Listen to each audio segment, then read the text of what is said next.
Vitamin D শরীরে কিভাবে তৈরি হয়?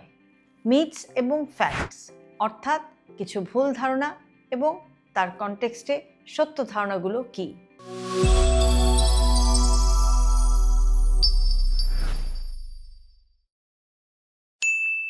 ভিটামিন ডি শুধু হাড়ের জন্য নয়, আমাদের ইমিউনিটি, এনার্জি, মুড এবং সুগার কন্ট্রোলেও অত্যন্ত গুরুত্বপূর্ণ। কিন্তু এই ভিটামিন শরীরে কিভাবে তৈরি হয় এ নিয়ে প্রচুর ভুল ধারণা বা মিথ আছে। আজকের ভিডিওতে আমরা এই মিথসগুলো ভেঙে ফ্যাক্টসগুলোকে একটু বোঝার চেষ্টা করব। প্রথমে বুঝে নিই যে ভিটামিন ডি কিভাবে শরীরে তৈরি হয়। আমাদের ত্বকে আছে একটি প্রাকৃতিক কোলেস্টেরল। সূর্যের ইউভি বি রেজ ত্বকে পড়লে এই কোলেস্টেরল ভিটামিন ডি3-তে রূপান্তরিত হয়। এরপর লিভার এবং কিডনির মাধ্যমে অ্যাক্টিভ ফর্মে পরিণত হয়, যা শরীরের বিভিন্ন ফাংশন বা বিভিন্ন কাজকে রেগুলেট করে বা নিয়ন্ত্রণ করে। এবার আসি মিথগুলোতে বা ভুল ধারণাগুলোতে। অনেকেই মনে করে শুধু ডিরেক্ট সানলাইটে অনেক সময় কাটালে শরীরে ভিটামিন ডি এর অভাব পূরণ হয়ে যাবে। এটা পুরোপুরি সঠিক ধারণা নয়। অতিরিক্ত সানলাইট স্কিনকে ড্যামেজ করে দিতে পারে, এজিং প্রসেসকে দ্রুত ত্বরান্বিত করতে পারে, এমনকি স্কিন ক্যান্সারের ঝুঁকিও বাড়িয়ে দিতে পারে। সঠিক হচ্ছে 10 থেকে 20 মিনিট সানলাইট এক্সপোজার, সকাল 10টা থেকে দুপুর 2টা বা 3টা পর্যন্ত হাত, পা, মুখ এসবের এক্সপোজার। আরেকটি মিথস হচ্ছে যদি আমি ফিশ বা মাছ এবং সাপ্লিমেন্ট খাই তাহলে সানলাইট লাগবে না। ডায়েট থেকে ভিটামিন ডি আসে, কিন্তু সানলাইট ছাড়া শরীরের প্রায় 70% ভিটামিন ডি তৈরি হয় না। ডায়েট এবং সাপ্লিমেন্ট শুধু সাহায্য করে, পুরো কাজটা করে না। কিছু মানুষ মনে করেন শুধু গরম খাবার খেলে ভিটামিন ডি তৈরি হয়। এটা একটা ভুল।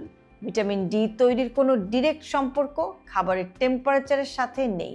তবে ফ্যাটি ফিশ বা তৈলাক্ত মাছ, ডিমের কুসুম, ফর্টিফাইড মিল্ক অথবা ইউভি এক্সপোজার, মাশরুম খাওয়া এগুলো ভিটামিন ডি সাপ্লিমেন্ট বাড়াতে পারে। একটা বড় মিথ বা ভুল ধারণা হচ্ছে যে সব মানুষ সানলাইট এক্সপোজারে একইভাবে ভিটামিন ডি তার শরীরে তৈরি করতে পারেন না। এটা সঠিক ধারণা না।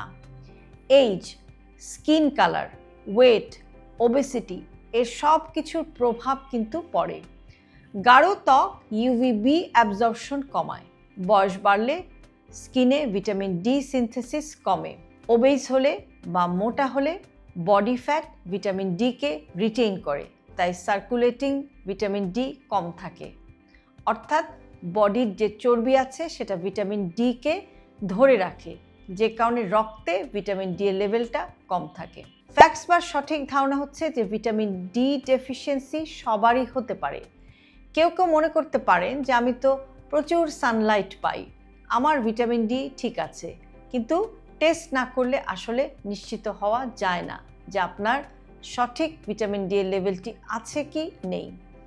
ব্লাড টেস্টে 25 হাইড্রক্সি ভিটামিন ডি লেভেল দেখা যায়, যা ডেফিসিয়েন্সি, ইনসাফিসিয়েন্সি বা অপটিমাল লেভেল বুঝতে সাহায্য করে।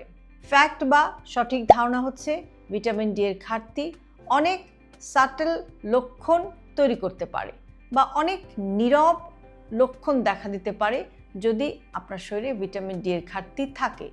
যেমন একটা আনএক্সপ্লেইন টায়ার্ডনেস বা ক্লান্ত লাগা, হাড়ে ব্যথা, পেশির ব্যথা, মুড সুইং এগুলো ভিটামিন ডি এর ঘাটতির সংকেত হতে পারে। ডায়াবেটিস, ইমিউনিটি, হার্ট ডিজিজ এসবের ঝুঁকিও কিন্তু বেড়ে যেতে পারে যদি ভিটামিন ডি এর ঘাটতি আপনার শরীরে থাকে। তাই প্রিভেন্টিভ মেজার অত্যন্ত গুরুত্বপূর্ণ। ভিটামিন ডি ঠিক রাখতে সহজ কিছু স্টেপস আছে, যেমন প্রতিদিন 10 থেকে 20 মিনিট সূর্যের আলোর এক্সপোজার।